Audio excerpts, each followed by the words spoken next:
Greetings and welcome to the Masuk Report. I'm your host, Carl Bodner. With me are two panelists who will share in an open discussion about the topic of interest and controversy for all, unmanned flying drones. My guest panelists who will share in this discussion are Mr. Mark McKee, a member of Masuk's Math Department, and Junior Samantha Goldfarb. The population now flying domestic drones is rapidly increasing. Mr.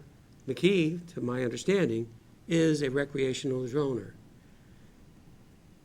It is a matter of concern when one considers the question as to how we uphold the Fourth Amendment and privacy rights. In addition, the growing interest in use of drones further complicates the matter. Use of drones, and so let's address a few questions about which each of you can share your thoughts. According to Fortune magazine, the non-military drone market has already grown to be $2.5 billion business and is expected to keep growing at increasing rates. With that fact in mind, will each of you share your thoughts about both the positive and negative applications of drones for both commercial and domestic use? Sam, let me ask you to start us off. I think that we have a huge power in our hands right now that we haven't had before, where it's a master of convenience, but at the same time really dangerous if we don't use it correctly. And we've had tools like that before, but I'm not sure if we've ever had them in the hands of civilians so much. It's mostly that kind of stuff being in the government, that kind of power. So now companies have to figure out how they're going to make this work with our law system and our need for privacy, etc. And that would be very relative. Most people have heard about Amazon wanting to use drones to deliver packages, which I think they're still waiting for approval from FAA. Correct. But from your perspective, what do you see as the broad picture behind drones, positive, negative? The broad picture is being a child of the 90s. I see it as like the wave of the internet. It's coming through. You don't know quite what it is, what it's going to be, who's going to be the Google, who's going to be the AOL. It's a whole new frontier for human thought and thinking. You know, with like human nature, it can be good or bad, but I think that the good implications of this can be quite fantastic and save a lot of human lives. You know, for example, somebody has to climb up on an oil rig. Now you can send out a drone in a very dangerous environment to go out and do your weld inspections without risking a human life. But then again, you have a lot of privacy issues where I don't want to be looking out of my bathroom window and I see a drone flying in front of me. I mean, that's clearly not the intent of what the hobby should be. As a hobby, then my assumption is you assemble in an area which is not intrusive to people's homes or businesses. But once we get broader commercial use, I think that's when the problem you mentioned comes into play. And but also, as you said, I came across just recently an article, Australia testing shark detecting drones to prevent shark attacks. That could be really quite outstanding. Absolutely. Mm-hmm. So, and as you indicated, there's a new power in our hands. Mm-hmm.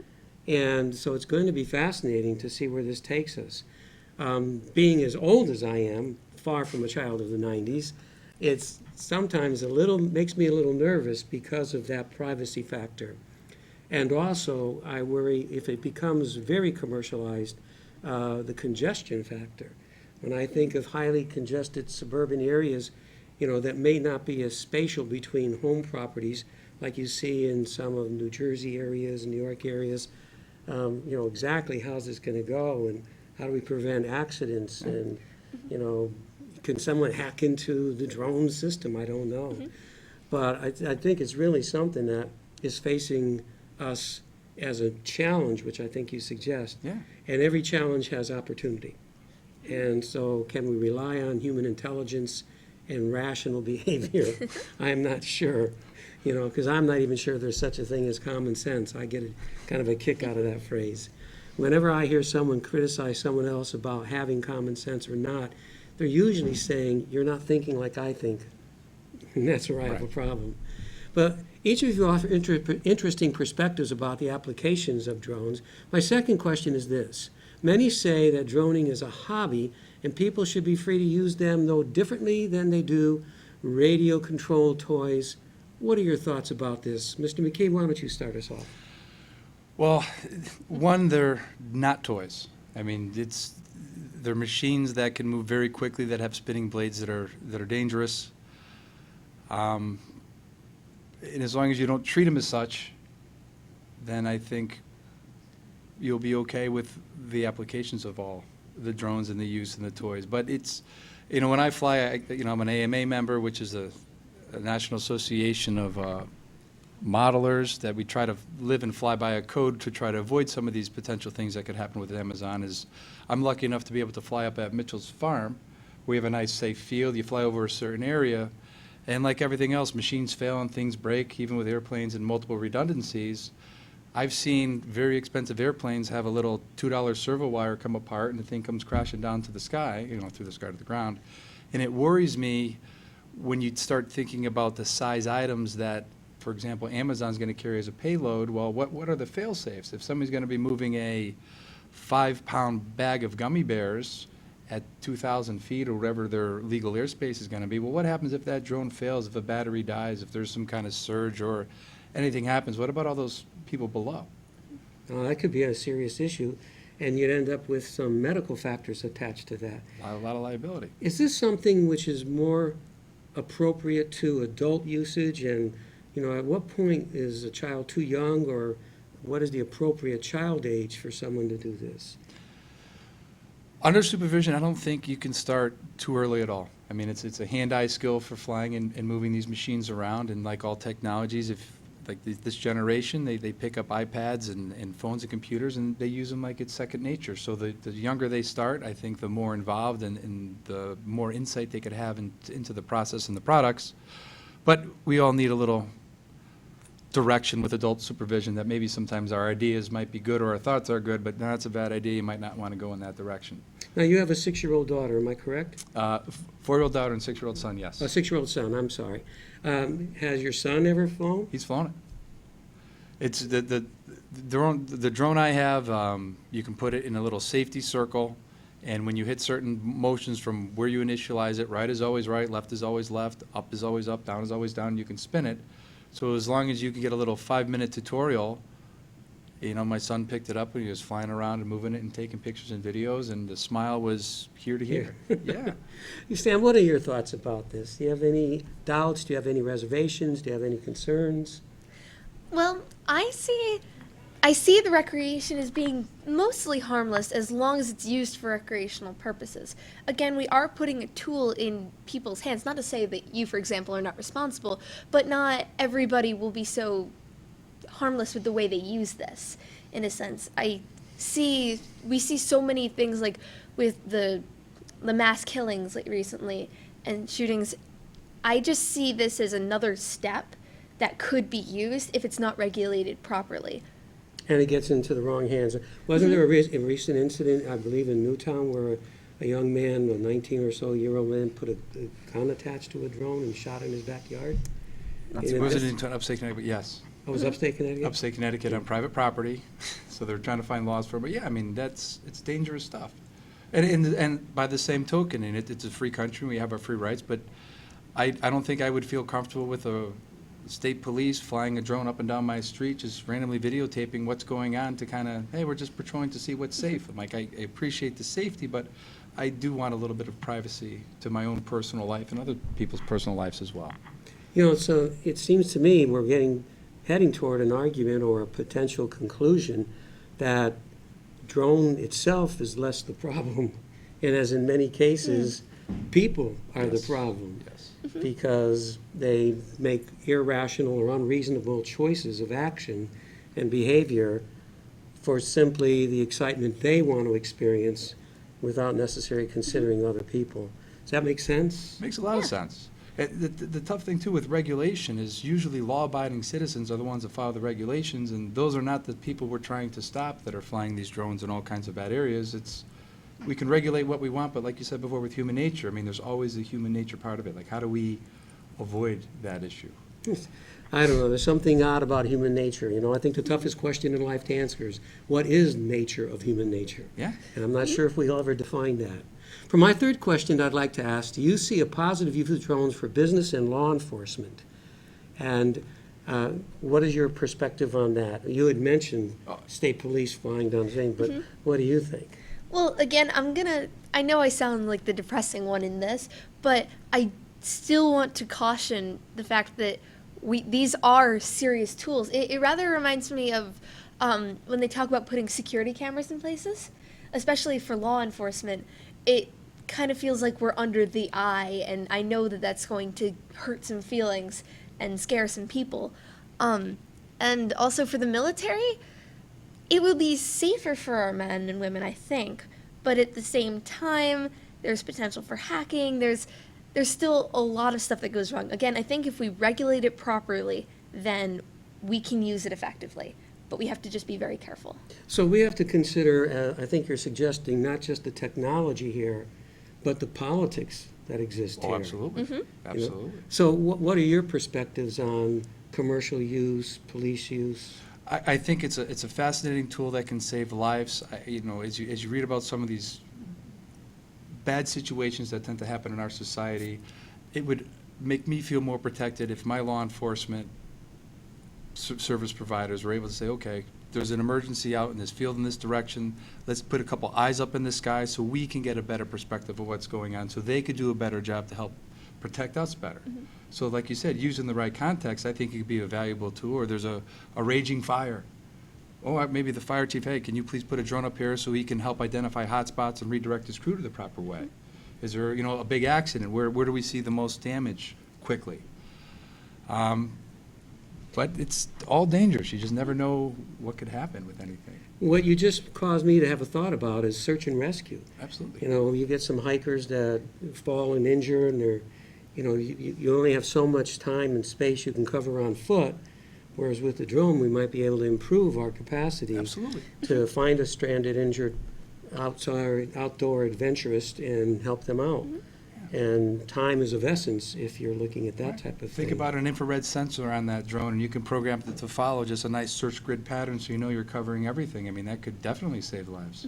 Or if there's harmful bears and animals in the area, that could also help protect people in that kind of environment. So the drone could be equipped to be not just visual tools, but audio tools. I can't see why not. So that if you're mastering the drone, you can make it clear and say to Sam, who's one of the people on foot searching for me, who's stranded out there, avoid 50 yards to your left. Right. There seems to be a black bear there. Yeah. And now you can send Sam the picture to her cell phone or iPad from the drones, like, this is what we see in the sky, here's our image, you use this on the ground to make your decisions. And I found my emotions when I first started doing this topic and talked with Sam about putting it on to the news, Masuk report, with so many mixed emotions and sensations about it. But I think you've already hinted at this. Part of that was the result of my own ignorance. And by doing the reading I've done and by having this dialogue with you two folks, I'm actually much less uncomfortable. Good. So I think it's kind of interesting. I cannot allow our conversation to close without asking about military use of drones, both armed and non-armed. In addition, what are your thoughts about the military developing micro drones the size of insects, like dragonflies? When I first became aware of this, it just kind of blew my mind. Sam, what do you think? I think that's a very idealistic idea, and I like it a lot. I think, again, it scares me. I think anytime we use the drones with people, we have to be very careful. Like, as we were talking about the search and rescue or the scanning for forest fires and things like that, that would probably be the most benign use for this, and I could see it being the most effective because there's little reason to cause destruction with that, in a sense. But if this works out well, I'd be very excited for it because if it can save our men and women, that would be amazing. So as long as it's used correctly, I'm all for it. Is this pushing it too far, or do you feel like Sam does, that this has really optimistic prospect to it? I think it has. I think the sky's the limit. I think there's all kinds of great applications that are thought of and not thought of yet for this technology, and it's like all technologies. It's like, drones, you can weaponize them, you can do different things with them, but I hear a lot of things about cars that are happening that are being weaponized, and I don't see anybody harassing GM or Ford or Kia or Volkswagen too much. For going through, it's like anybody with a twisted mind can really do anything, attempt to do it twisted. It's just the rational thought to think like a good group of human beings and to care about your community and what you're doing. I think as long as you're coming from the right place and trying to have good intentions, that great things could come. So, and, you know, as you were suggesting then, if we're in Kabul, in Afghanistan, and we could send in a flying insect to find out if there's anybody in that room before you have to go in there with your rifle, at least if nothing else, you could A, avoid it, or B, you'd be more prepared for it. Yeah. So, because these things, if I read correctly, they can just, if you have a slightly opened window, you can get them in there. And it's just, again, for someone my age, and, you know, a child of 1947, this is mind-boggling, absolutely mind-boggling. Well, it's time for us, excuse me, to close off our discussion. But before I do, is there a matter of of national security here? Do we have something to be fearful when other populations start to develop the capacity of this technology? Does it have an effect on our national security, or can we play it pretty safe? What do you think, Mr. McKee? It's a crazy world, and a lot of drones are produced in China, and who knows what is on those ships. But I think in general, at the moment, I think we've got a very intelligent military and national security service that is on top of many of these items and currently talk about them. And I don't think there's an issue where I'm going to wake up tomorrow and worry about something bad happening with a drone coming down my street, whether that's in 5 or 10 years, that some new technology comes out there, I'm like, whoa, this could be real dangerous. But I see people flying them around and I get excited, like, do something new. What can you learn about this? What kind of great application can you think you can do with this? You know, because we already have to contend with so much domestic terrorism, never mind foreign terrorism. You know, can we use this as a manipulative tool that will help us reduce those opportunities? What are your thoughts about the national security side? I think that what we actually have more to fear from is the way we respond to the way countries get this new technology. I can imagine the hysteria that will go on, people being paranoid all the time. I think there's less of a chance that it'll actually be used against us, but the country might get more upset as we find countries with this, simply because they're scared and they're uneducated. And we could have some domestic problems that come across with that. But I have a hard time seeing, like, China spying on us in our sleep. Like, that's a little bit far gone for us. So hopefully we're not going to end up in the silly ways we were when I was an elementary school student in the 1950s, where, you know, we had to have nuclear bomb practices. And they would tell us that we should always have a wide-brimmed hat handy and always make sure our head was facing in the direction of the blast. And it was, and I was an 8-9-year-old kid, and it was kind of scary, but it was also ridiculous, because even as a 9-year-old kid, I'm thinking, what? You want me to face it? A hat's going to protect me? You know? So you have these interesting episodic periods of history where technology creates an unnecessary fear because people's imaginations take it too far. Well, I want to close our conversation, and I want to thank Mr. McKee and Samantha. And I want you to know it's always a pleasure to have you share your thoughts and time with us. And on behalf of the Masuk Report, I want to thank you for sharing time with us as an audience and wish you all many good days ahead. Again, enjoy all your time you can. Thank you. Thank you. Thank you.